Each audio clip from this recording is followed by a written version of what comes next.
আজকে সারাদিন কি করলাম, রাতে এত স্পেশালভাবে কে রান্না করে খাওয়ালো, আর নিজের ঘরেরও একটা কর্নার সাজিয়ে ফেললাম। এই নিয়ে থাকছে আজকের ভিডিওটা। তো চলো ভিডিও শুরু করা যাক। হ্যালো এভরিওয়ান, কেমন আছেন সবাই? আশা করবো সবাই অনেক অনেক ভালো আছেন। আলহামদুলিল্লাহ, আমরাও ভালো আছি। সকাল সকাল উঠেই কাজে লেগে পড়েছি। আজকে হচ্ছে আমি একটা কর্নার ডেকোরেশন করব, তো ওইটার জন্য গাছ পরিষ্কার করতেছিলাম। দেখুন কি পরিমাণ ময়লা বের হয়েছে, টিস্যু দেখে তো বুঝতেই পারছিলেন। আমার বাসায় আর্টিফিশিয়াল গাছ একটু কমই আছে, বাট একদম রিয়েল প্ল্যান্টস অনেক বেশি, মাশাল্লাহ। এই যে এখানেও একটা মানি প্ল্যান্ট গাছ, এটা কিন্তু খুব সুন্দরভাবে মাশাল্লাহ দিলে বড় হচ্ছিল, দেখতেই পাচ্ছিলেন। তো গাছগুলোকে একটু পরিষ্কার করতেছিলাম আর এই কর্নারটাকে ডেকোরেশন করতেছিলাম। আমার ট্রাইপডটা নষ্ট হয়ে যাওয়ার কারণে আমি এক হাত দিয়ে ভিডিও করতেছিলাম, আরেক হাত দিয়ে ডেকোরেশন করতেছিলাম, তাই ওইভাবে হয়তো বা প্রপারলি দেখাতে পারছি না। তাই একদম গুছিয়ে আপনাদের সাথে একটা ছোট্ট কর্নারের ডেকোরেশন ভিডিও শেয়ার করছি। এই তো এই ক্যাবিনেটটা আমার অনেক পছন্দের, এখানে সুন্দর করে আমি গাছ, বই সব কিছু রাখতে পারি। আমি এখনো ফুল রুম ট্যুর দিব না, তাই কর্নারের এই সাইডটাই আপনাদের সাথে শেয়ার করছি। এখানে কিছু ফ্লাওয়ার দিয়েছি, গাছ দিয়েছি, বই রেখেছি। ছোটোভাবে যেভাবে করলে সুন্দর দেখা যায়, আর আর্টিফিশিয়াল প্ল্যান্ট থেকে রিয়েল প্ল্যান্টসই বেশি সুন্দর লাগে আমার কাছে মনে হয়। তো আমি কর্নারটাকে গুছিয়ে, ঘরটা একটু মোটামুটি গুছিয়ে বাজারে চলে গিয়েছিলাম।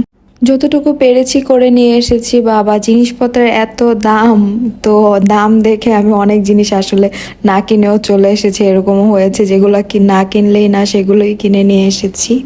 তারপর আর তেমন কোনো ক্লিপ আমি আর নেইনি, কাজ করতে ব্যস্ত হয়ে গিয়েছিলাম। ঘরের অনেক কাজ আজকে কেন জানি জমা হয়ে গিয়েছিল, সাথে হেল্পিং হ্যান্ডও এসেছিল, তো সব মিলিয়ে ব্যস্ত হয়ে যাওয়াতে পরে আর আমি কোনো ধরনের ভিডিও করতে পারিনি। বিকালবেলা দেখুন আমার মেজো আপু এত মজা করে কফি বানিয়ে পাঠিয়েছে। এই যে একদম ফোমগুলো কত সুন্দর হয়েছে। আর এটা ডালগোনা কফির মতো ছিল, খেতে খুব ভালো হয়েছিল। একদম বিস্কিট সহ রেডি করে পাঠিয়েছে, সুমু নিয়ে এসেছিল। তারপর হচ্ছে সবাই মিলে আড্ডা দিলাম, আমার স্টুডেন্টস এসেছিল, পড়ালাম। এখন হচ্ছে রাতের বেলা দাওয়াত খেতে এসেছি। দাওয়াত ছিল বড় আপুর বাসায়। ও এত মজা করে বিরিয়ানি রান্না করেছিল, বিরিয়ানিটা দেখলেই বুঝতে পারছেন হয়তোবা। আর আমার এরকম লাল লাল একদম এরকম বিরিয়ানি পছন্দ, আর দেখলেও যেমন শান্তি লাগে, খেতেও খুবই মজা। অনেক সময় দেখা যায় হোটেলের বিরিয়ানিগুলো একটু বেশি ড্রাই থাকে, বাট বাসায় রান্না করারগুলোর টেস্টই আসলে অন্যরকম আসে। আপু বেড়ে দিচ্ছিল, সবাই একসাথে খাবো। সুমুইনাও চলে এসেছিল, সাথে আপু রায়তাও রেডি করেছিল। রায়তাটা খুব মজা হয়েছিল। রায়তাটা আসলে সুমু প্রিপেয়ার করেছিল, অনেক মজা হয়েছিল। আপুর বড় ছেলে হচ্ছে গরু মাংস খায় না, ওর অ্যালার্জির জন্য, তো ওর জন্য হচ্ছে বাইরের নবাবের ড্যাগ মনে হয় হোটেলটার নাম, ওইখান থেকে ওর জন্য মোরগ পোলাও নিয়ে এসেছিল। মোরগ পোলাওটা খুবই মজা ছিল, আসলে নবাবের ড্যাগের খাবার খুব মজা। এর আগেও ওইখানে রিভিউ দেখেছি, সবাই বলতেছিল খাবার মজা। আজকে খেয়ে দেখলাম খাবার আসলেই খুব মজা।